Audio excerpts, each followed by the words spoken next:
Dumelang, welcome back. So I just came back from the pray and hike, and you will see from some of the clips, unfortunately the hike did not happen because it was raining. Canada is raining what? Cats and dogs. Yeah, literally that's what's happening. But I truly believe that it worked together for our good. So I couldn't even take content while there because of the atmosphere, and also because my phone was flat. And but besides that, I was not supposed to go to this hike. I was actually supposed to be at work today, but then the event I was supposed to attend at work, it was postponed on Tuesday. So on Tuesday I asked Kelly that, do you still have space? And she was kind enough to say that there's still space. And today happened. And when they say all things are working together for your good, I truly believe that today it was that case. The women that were there, they were so on fire for God. The way that was shared, it was, when you go to church or you are somewhere and it's like that word was for you, that God wanted you to hear that word. And I couldn't help myself but just break down and cry in the presence of God and other women, and receiving God's promises. Last year was a challenging year for us as a family, and I think I've done such a good job of holding it together, or God holding me together. And one of my traits is that, and I don't want to say it's toxic, but it can be toxic sometimes, is to be the strong one. And I think last year and this year, one of the things that I'm trying to work on, and one of the things that I'm trying to learn again, is that it's okay for me to show my emotions. It's okay for me to break down and cry. It's okay for me to feel like life is unfair sometimes.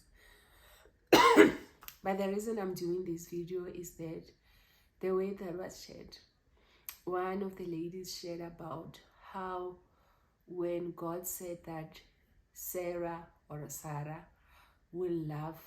have a son, it said that Sarah laughed, but she was laughing from a place where she did not believe that what God is saying is possible, because she was looking at her situation and it did not seem possible.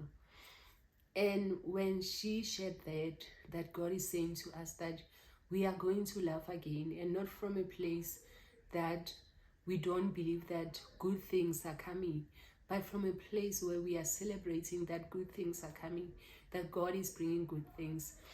This was such a confirmation for me, because I think this week or last week, while doing my devotion, sorry about that, that is one of the scriptures that I was reading.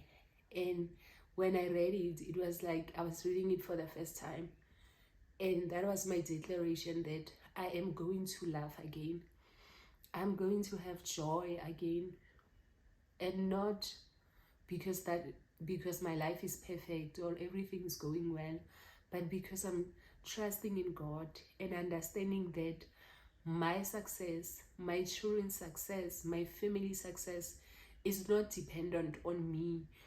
It is not dependent on what I can do or can't do. It is not dependent on my connections, but it is dependent on God. And today's words, they just help me to focus again on God.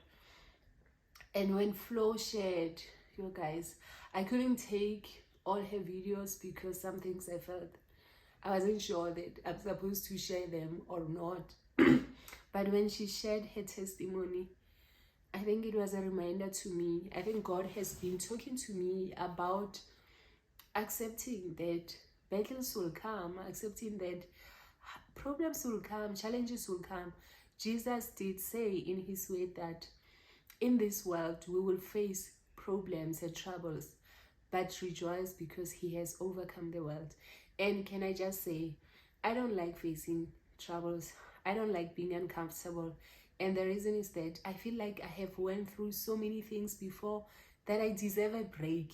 Am I alone? Don't you feel like, aye man, Mudimu, please choose someone else. Choose somebody else.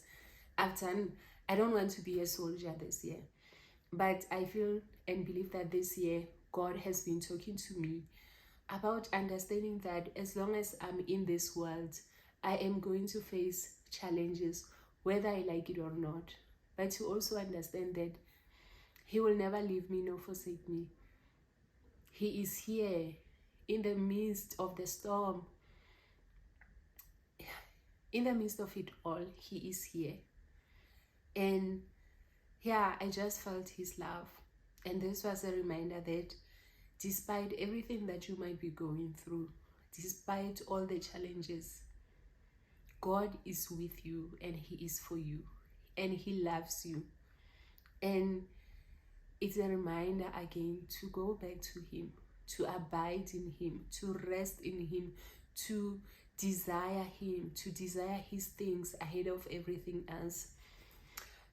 During our, no, not the prayer week from church, but I think before that, yeah, the vision and everything, sermons from our church, one of the things God has been convicting me about was to stand in the gap for my family, for my kids, to really pray for them, to bless them. And today that was also confirmed that I need to do that. And I can't keep on coming up with excuses. You know how we are able to make time for everything else except the things of God? This year, I want to be on fire for God. I can't make my marriage an excuse or my schedule or how busy I am, but I really want to put Him first. And today was just the confirmation of that. And the way it was raining in the morning, please, we had every reason to say, we are no longer going, but still we came. So I'm going to just add few of the clips from the event, and for you just to hear what I heard when I was there. And I hope that God will meet you where you are, that He will comfort you, He will heal you, He will provide for you, He will remind you that He is still God. Even when things are not going well, He is still God. I had so many moments, especially last year, where I had to confess that He is good. Even if it did not feel like it, but I know that He is good. And I know that He is for me. And that is my encouragement for you. That God is good and He is for you. And He is good at being God. Sometimes we forget that. He is good at being God. You can trust Him. You can trust in His goodness. You might not trust this world, but you can trust in His goodness. Yeah, I just wanted to quickly come here and just share that we are going to be okay. We are going to be okay. And even when the battles come, we are not going to fall, because we know that greater is God who's in us than anything else in this world. And we are going to face challenges. They are going to come like the thief comes to steal, kill, and destroy. We must not act surprised when challenges come, because we have chosen the narrow road. And part of being on the narrow road is that challenges are going to come. I hope that this speaks to you. I hope that it gives you comfort. Thank you so much for watching. Bye.